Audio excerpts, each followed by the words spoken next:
waxay ratay kolley waddanka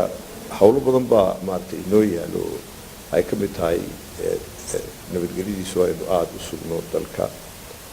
waxay noo yaalla doorashadii oo ina sugaysa golayaasha iyo tii deegaanada waxayna sugaysaa hawshii kale ahayd in waddanka dee aynu dhaqaalihiisa iyo dhalinyarada shaqo loo sameeyey iyo aynu qaadno haddaba way kala horeeyeen xagga amniga ya amni baa lagu fadhiyaayo horta alxamdulillahi rabbil caalamiin amnigu somaliland dee inteedii badnayd maaragtay inaha yarada barigeedee xoogaaga maaragtay ay ka taagan yihiin hadday dee tukaraq tahay iyo hadday xaggan kale ceerigaabo dhinaceedaa tahay intaas mooyaane waddanka dee amnigiisu inta kale waa sugan yahay lamid ah tukaraq hadday ciidan kusoo weerareen iminkana dhinac maaragtay maamul iyo siyaasi buu inaga soo weeraray dadka deegaanka deganina iyaga ku dhow dee sidaa tukaraqba aanay dee u doonaynin in ay maaragtay dhibaato loo geysto ayaanay doonayn dhib loo geysto markay yimaadeen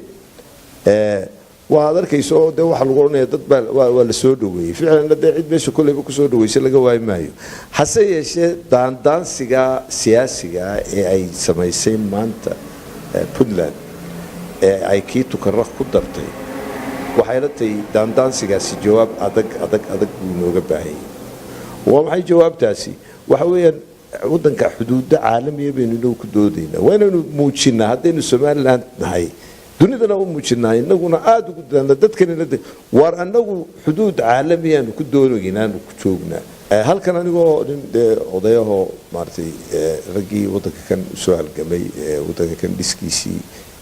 maaragtay ka shaqeeyey ilaa iminkana ka shaqaynaya haddii aan ahay fariin baan halkaa uga dirayaa fariintaasi waxa weeyaan nimankaa maaragtay ciidamada ee uu ka mid yahay ninkaa marka horeba isagu cadhooday siciid carada iyo ninkan kale jamaal baaxad la yidhaah labadaa ninba qof ahaan haddaan ahay cabdisalaan iyo odaytinimo ahaan iyo siyaasi ahaanba nimankaa waxaan leeyahay wanimay u dhalinyaro inagu wax kastaba aynu isku qabno maaragtay aynu eed kastaba kala tirsanayno waana shay طabiiciya in maaragtay dadku ay dee kala tirsadaan xaqdarra dhici karto eed la kala tirsan karo hase ahaatee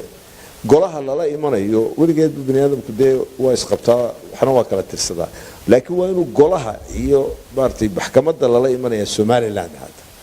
yani nimankaa waxaan leenahay war soo noqda waayo halka haddaad xoolo doonayna xamaraag joog haddaad xaraga doonayna xamaraag joog haddaad doonaysaan in aydun xuquuqdii dadkaynu u dacweynayno military ahaan iyo shacbi ahaanba la helana somaliland bay ag taalla